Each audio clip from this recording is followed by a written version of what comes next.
from the campus of Bowling Green State University. Good evening, everyone. My name is Julia Moss. Thanks for joining us. Today is October 20th. BGSU is canceling spring break for next semester. Reporter Courtney Bryan spoke with students to find out what they think of the move. Bowling Green State University has announced changes to spring break. Instead of a week off of school, the university will be holding 4 wellness days throughout the spring semester. This decision comes because of concerns over coronavirus. Other colleges are canceling spring break as well. The Ohio State University and Cleveland State University are following similar protocol. The activities offered during these wellness days are still in the making. Students on campus are disappointed but understanding of this decision. We also have such a long winter break already that I think it's we have enough days off, so 4 wellness days, it's going to be fine. BGSU is committed to student safety. Keep an eye out for future updates regarding the spring semester. The Bowling Green Holiday Parade is back on after recently being canceled. Steve Iwanek finds out what the city is doing instead. The 2020 Bowling Green Holiday Parade has been canceled by members of the Bowling Green Chamber of Commerce Executive Board, Foundation Board, and Parade Committee due to concerns about COVID-19. Traditionally, the Bowling Green Community Parade would take place on the Saturday before Thanksgiving. For the past several years, WTOL has also broadcasted the parade. However, the Bowling Green Chamber of Commerce has developed an alternative plan to try and provide the Bowling Green community with some holiday spirit. Executive Director Mary Hinkleman spoke about the proposed alternative. We did send out our press release about canceling the parade, and we had been trying to work something out with WTOL for something. It wouldn't be an in-person parade, but we will be taking last year's parade and creating something new out of it. We will, take out interviews from last year, maybe some of the performances, and add new content, something that people can watch and, see what all Bowling Green has to offer. This plan, however, is still in the pending stages, but Hinkleman is hopeful that the spirit of the parade will still be in full effect this year. I hope that people are appreciative that we are trying to bring them something. We know that it's not the same, but they have to know from us we're putting our hearts into it because we want to deliver something to the city of Bowling Green for the holidays. BG24 News, I'm Stephen Iwanek. Student orgs are finding new ways to promote their groups, and that means going directly to student dorms. Marianne Vanderbeck has more. When you walk through campus this semester, things look different, and student organizations are feeling the change.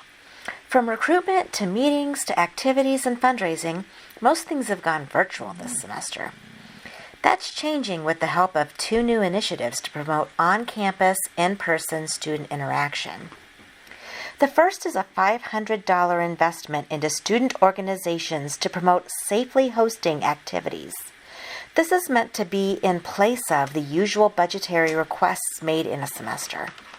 The second is opening up the ability to do tabling, but only in the dorms. Jared Yasildike, president of Turning Point USA, was interested in the idea of moving his recruitment tables inside. Even in the winter months when we can't table outside because it's freezing cold outside, so that's super nice to do. So I think it's all about picking which residential hall we might want to pursue versus others. Alexandra Falter, president of Women in Business Leadership, was surprised that going virtual not only hadn't hurt her org's numbers, but had possibly helped. So we didn't really know how to feel about it at first because it would have been nicer to have it maybe a month ago, and now we're full swing with our semester, in which we're still accepting members if they would want to join. We're definitely willing to continue accepting.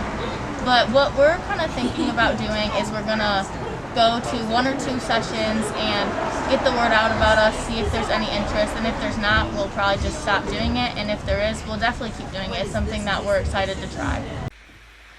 Their numbers have gone up from 100 dues-paying members to 130, and they average 80 to 90 per weekly Zoom meeting.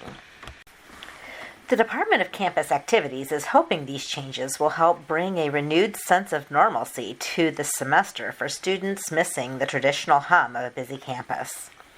From a quiet campus, this is Mary Ann Vanderback. And in sports, the BG Athletics Department is changing the way it trains its athletes to prevent the spread of COVID. Macy Austin tells us more. Before COVID, the Sebo Athletic Center was the control panel for all BG athletes. Now, the amount of people allowed inside is limited. The Sebo Center is the state-of-the-art training facility for BGSU athletics. Normally, this facility is where all sports do strength training and get treatment from the trainers. In years past, some of the players, they would go to Sebo to get their ankles taped or their hamstrings wrapped before practice, just little things. Now, strength training has been moved to the field house where it can be more spread out. The protocols when we go to lifting, you got to enter a certain way, you got to make sure there's no individuals else from other teams in there. The athletic trainers are trying to keep as little people as possible in the treatment room. And they're really only allowed to come in if they have a documented injury. And then for other athletes, they have to make scheduled appointments with their athletic trainers. Or it was kind of open door policy. And now each sport has a designated time that they're allowed to come in. The Sebo is mostly used by football since their locker room is in the same building. Other sports like soccer have had to revert to getting taped at the field instead of in the Sebo. We'll just get taped outside. There's a little table outside our locker room, so they'll get a lot of stuff done just out there. Football has scheduled times for small groups of athletes to get ready in the locker room, then to the training room and off to practice. A little bit of a longer taping period to allow more guys to come through and not gather in a group out in the hallway. I think that's been a little different since COVID, is having to do some of the COVID precautions and help out with COVID testing. The other sports follow guidelines like this to ensure safety. You get to practice, you have to get your temperatures checked, and then they'll ask you about all your symptoms. Sports like gymnastics have a training room in their practice facility. Used to be able to go in every single day, but now you have to have a specific injury to be able to go in, and there's only allowed to be 3 people in there at a time. Reporting for BG24 News, I'm Macy Austin. And speaking of Sebo, longtime athletics donor Bob Sebo was at football practice over the weekend. Again, Macy Austin finds out what Sebo is doing next. Today, Bob Sebo, one of the biggest athletic donors, is here at football practice. Wow, I've been waiting a long time to get this thing going here, and I'm looking forward to it. I really think we're going to have an excellent team this year. If you've ever been to a Falcon football game, the name Sebo might ring a bell. That's because his name is on the big building in the end zone. Sebo is a BGSU graduate who has been contributing to the university since 1958. He began supporting the football team in the early 2000s. We all of a sudden put together one heck of a ball team and discovered one of the best coaches of all times, Urban Meyer. In September of 2007, the $11.6 million Sebo Athletic Center was opened. I come to all the games, but I live on the other side of the state, so it's about a 3-hour drive to get up here. This time, he is here to attend the BGSU football I-75 celebration, where BG celebrates their win over Toledo. First time in a number of years, we finally beat that team up north, which I'm not going to say. And we're going to celebrate that tonight and get prepared for the upcoming first game of the season against that team up north. Sebo has been involved with creating a film of 100 years of Bowling Green football. So I'm looking forward to the release of that, and I think everybody at Bowling Green will really enjoy seeing it. Reporting for BG24 News, I'm Macy Austin. One football player is in the running for a big trophy and a lot of money. The National Football Foundation recently named Bowling Green State University punter Matt Naranjo a semifinalist for the Campbell Trophy.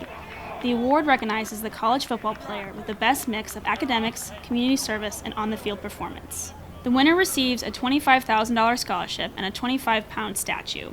Naranjo, a redshirt senior studying flight technology, says he'll keep working on his game and his degree. It's a good feeling to know that I'm making impacts in other people's lives, or that I'm obviously performing well enough in school and on the field for the coaches to just nominate me for this award and try to be the best BG man I can be. The NFF are naming the finalists in November, while the winner is announced in December. And that'll do it for BG24 News. Be sure to follow us on Twitter at BG24TV and check out more of our content at bgfalconmedia.com. We'll see you next time.